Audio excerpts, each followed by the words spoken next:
Okaeri, welcome back to my channel, Made Between the Pages. My name is Taylor, and today we're going to be doing my BookTube birthday tag.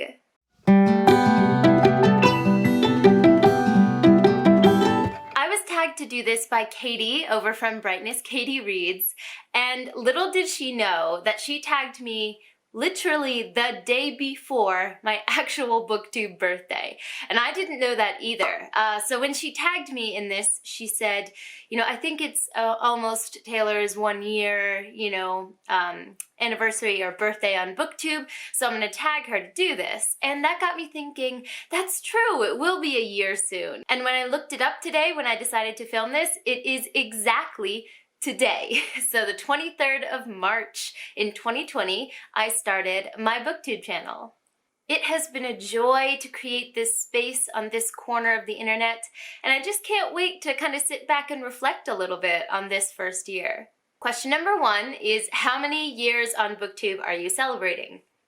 1 year. 1 year exactly. 2, what has kept you motivated to keep making videos? This one is very obviously and clearly the community and the engagement that you get within this community. I have made so many amazing friends all over the world through this community that I would not have dreamt of meeting otherwise. I basically started this channel in the midst of the panorama that we're in because I had more time than usual, and because I had been I passively watched BookTube videos for a long time, so I was only a passive participant, but I wanted to take a more active role for quite a while, and I found that I had the time on my hands, and I was also not able to go out and meet, friends in real life. So I decided to pour some of that energy into, making this channel instead. And let me tell you, the rewards I have gotten from making this channel have been incredible. It's so wonderful to be able to talk to people who are just as enamored with books as I am. And I just find so much joy in talking to people with shared interests like that. Plus, some of the people that I've met on here have become real-world friends that I can, share daily things with, that I talk to very frequently, and I would love to meet these people in person one day. And I think that that is the thing on this channel that has really kept me going, are the people and the engagement and the ability to talk about things that I love with other people who love them. Or debating with people who don't love them. I've done both, and both of them are equally just as fun. Number 3, your 3 favorite videos you've filmed this year. Now this one is kind of ironically, 3 of my favorite videos are the ones that kind of don't do the best on my channel. They tend to flop more often than not, but these are the videos that I just adore making, and they bring me joy. And the first one of those is going to be the Six of Crows bartender video that I made. It was inspired by the Shadow and Bone adaptation that's coming to Netflix. And when I saw the trailer, I don't like Shadow and Bone, the original trilogy, so I couldn't care less about Alina or Mal or the Darkling or any of those. But for like the 2.5 seconds that the Six of Crows crew was on screen, I was fangirling like crazy. I was like, there they are, there's Inej, there's Jesper, So after seeing that, I was inspired to create some content about it. And one of my hobbies is mixology. I like to just do it in my free time, and I like to make a good drink. And it got me thinking, what would the Six of Crows crew order at a bar? And I decided to make a video about that.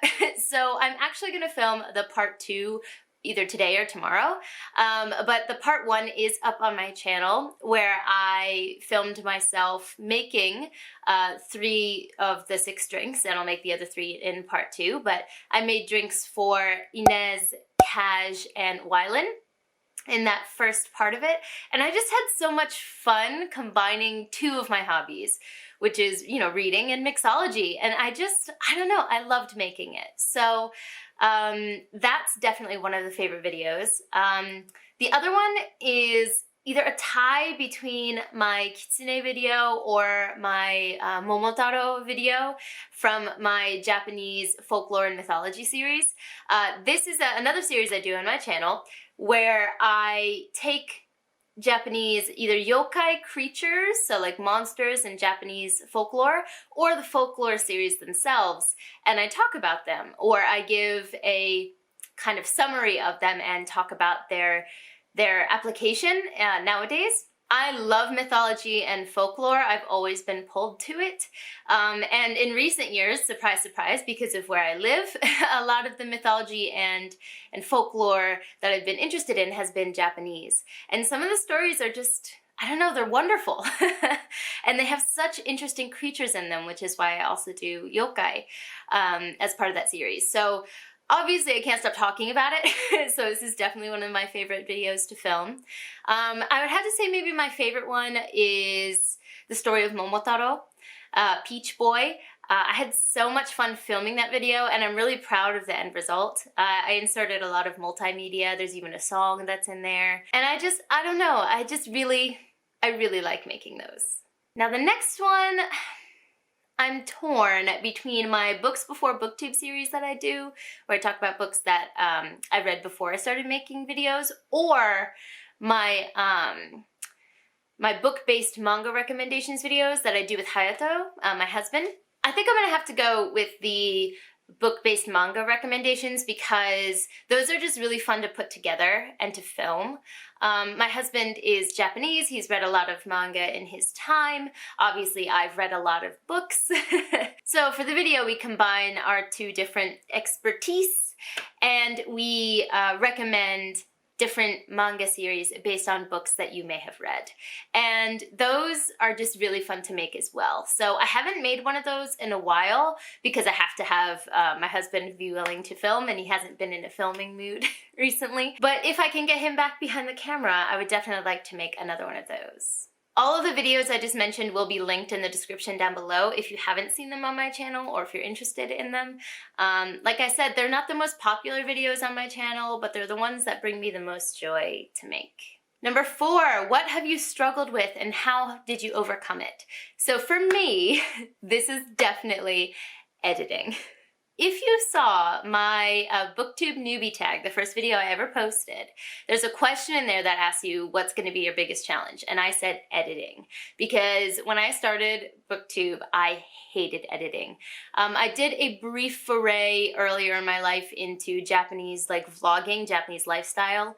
We're not going to talk about that channel because it has, it's tumbleweeds now. But I did do a foray into YouTube before, and I hated editing. But throughout this past year, I've really come to kind of see it almost as a meditative thing. Sometimes it really does annoy me, and I am not enjoying my process of editing, but I, push through. But compared to what it was in the beginning, I think I've really overcome that. Essentially, for me, it's about the setup before I edit. So if I get cozy, I've got blankets, I've got some pillows, I've got some hot tea or some beverage of some sort, and I just settle down for the long haul and edit, I find that to be the best approach for me. And I find in that situation, it can be cozy or meditative. So I think that's really helped. Also, upgrading my editing software, just allowing myself to budget to include a nice software. So I use Adobe Premiere Pro. Before that, I was kind of scrounging from free services. And while free services can be good, don't get me wrong, those interfaces, the formatting of those did not work for me. So I was confused most of the time I was editing. Whereas for me, Premiere Pro just seems to flow nicely. So I think also investing in nice editing software helped me like it more. Number 5, choose one moment you'd like to relive. And honestly, for me, that's going to be the first time that someone I didn't know commented on my videos. I don't remember who it was or anything like that, but that feeling when someone from the interwebs somewhere, without knowing you otherwise, finds your content and decides to engage with it, that feeling was like none other. After that moment, I remember feeling like, this is already worth it. this is already worth it because I'm already connecting with someone I wouldn't have connected with before if it hadn't been for this content. So I'd like to relive that moment because I think it's important to remember how it feels, that first comment. Because I think it's hard not to turn it into a numbers game. It's something I'm struggling with actually currently. And not to turn it into, you know, taking for granted the number of comments you get. You know, I feel like the bigger you get, you kind of compare to the average that you would usually, you know, the usual engagement you would get, the average. And that's not really helpful because that engagement up to that average is still engagement and people choosing to be on your channel. So I think it's good to remember how those first engagements felt because every comment, not troll comments, like we're not talking about hating comments or troll comments here, obviously, but every thoughtful comment that you get is precious. And we need to remember that. Number 6, shout out to a huge supporter of your channel. Now, I took this as someone who supported you from the beginning. I have so many people who support my channel and that, you know, constantly engage with my content. And it just means the world to me. So what I'm going to do is make a video in the future of smaller booktubers that I don't think have enough subscribers. So that is coming soon because I have so many people that support my channel that just, I want to see them succeed so bad. Well, they are succeeding, but I want to see them grow and get the recognition that they deserve. So I'll be making a video of that soon. But for this particular question, I took it as someone who's been there from the beginning. And that's going to be Sophia over on Fantasy Book Addict. Sophia and I started our channel on almost the same exact day. I think she started maybe a day or two after me. And from the beginning, I don't know how, but we found each other. I don't remember how it happened. But even when we were both teeny tiny baby channels, we would just comment on each other's videos every time we posted them and, you know, love on each other. And that was so important in the beginning of my journey. It still is. And even though we may not comment on every single video now, the support that we have behind the scenes is still wonderful. We've sent each other books from across the world, and she's just always been there for me, you know, in this booktube space. And I really love her for that. Thank you so much, Sophia. Number 7, what's the best book you've read this past year? I hate this question. I hate it so much. If you have a book lover in your life, never ask this question because it's impossible. Also, favorite character. Don't ask that either. But if I'm going to attempt to answer this, I mean, the easy answer is just look at my top shelf. There are obviously books that I love that I don't have physically with me right now, but I mean, this is a good summary. But if I'm going to have to pick, like one, this is unfair. But if I have to pick just one, my instinct is Jade City by Fonda Lee. I read this, when did I read this? Maybe in September-ish of last year, and it shot up to best books of the year for me. This is the matte cover. I do have a shiny version because they reprinted them in the States. So I guess I technically have 2 copies of this book now. I'm not mad about it. But this book just blew me away. I could not shut up about it for months. I still can't shut up about it in my brain, honestly. But yeah, I think this would have to be my favorite. I have a reading vlog of me reading this, and there's a point in this book that something drastic happens, and I was in public, and I actually screamed and cried a little in public. If you know me, that's not me. I'm usually very, you know, kind of controlled when I'm in a public setting. Not when that thing happened in this book.